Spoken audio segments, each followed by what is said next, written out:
Ayuda! Ibang fanay ni Belle, hindi bet na makakulab kay Catherine. Agad nagtrending sa social media ang pagsasaba ni na Catherine Bernardo at Belle Mariano para sa isang digital magazine cover.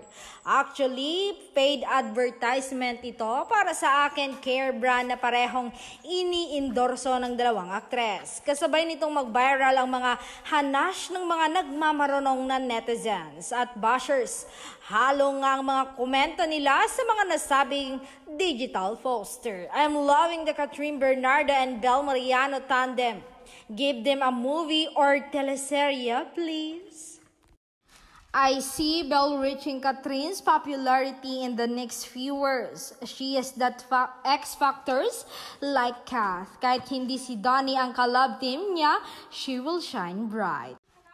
Ang ganda nila pagmasdan together, lakas maka-good vibes. The queen and the princess love them both.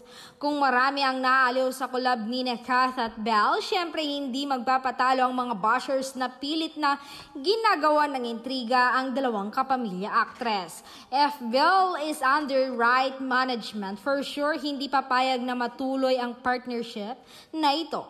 Dapat hindi pumayag ang kampo ni Belle na gawin itong project na ito with Kath. Hindi ba naiintriga si Catherine kay Donnie?